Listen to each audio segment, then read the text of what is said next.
ഏറ്റവും പ്രധാനപ്പെട്ട കൽപ്പന ഏതാണെന്ന നിയമജ്ഞൻ്റെ ചോദ്യത്തിന് ക്രിസ്തു നൽകുന്ന മറുപടി ഇതാണ്: പൂർണ്ണ ഹൃദയത്തോടും പൂർണ്ണ ആത്മാവോടും കൂടി ദൈവത്തെ സ്നേഹിക്കുക, തന്നെപ്പോലെ തന്നെ തൻ്റെ അയൽക്കാരനെ സ്നേഹിക്കുക.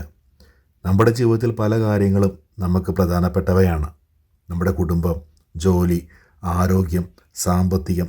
പക്ഷേ ഇതിനേക്കാളും അപ്പുറത്ത് ദൈവത്തിന് പ്രഥമ സ്ഥാനം കൊടുക്കുമ്പോഴാണ് നമ്മൾ ദൈവത്തെ സ്നേഹിക്കുന്നവരായിട്ട് മാറുന്നത്. സ്നേഹമെന്നത് ഒരു വികാരം മാത്രമല്ല, അതൊരു പ്രവൃത്തി കൂടെയാണ്. അതുകൊണ്ടാണ് യോഹന്നാൻ അപ്പോസ്തലൻ തൻ്റെ ലേഖനത്തിലൂടെ നമ്മോട് ഇപ്രകാരം പറയുന്നത്: കാണപ്പെടുന്ന സഹോദരനെ സ്നേഹിക്കാത്തവന് കാണപ്പെടാത്ത ദൈവത്തെ സ്നേഹിക്കുവാനായിട്ട് സാധിക്കുകയില്ല. അതുകൊണ്ട് സ്നേഹമുള്ളവരെ നമുക്ക് പരസ്പരം സ്നേഹിക്കാം. കാരണം വചനം പറയുന്നത് ഇപ്രകാരമാണ്: സ്നേഹം ദൈവത്തിൽ നിന്നുള്ളതാണ്. സ്നേഹിക്കുന്ന ഏവനും ദൈവത്തിൽ നിന്ന് ജനിച്ചവനാണ്, അവൻ ദൈവത്തെ അറിയുകയും ചെയ്യുന്നു. പ്രിയമുള്ളവരെ, ദൈവത്തെയും സഹോദരങ്ങളെയും സ്നേഹിച്ചുകൊണ്ട് സ്വർഗത്തിൽ എത്തിച്ചേരുവാനായിട്ട് നമുക്ക് പരിശ്രമിക്കാം. അതിനായിട്ട് ദൈവം നമ്മെ ഓരോരുത്തരെയും അനുഗ്രഹിക്കട്ടെ. ആമേൻ.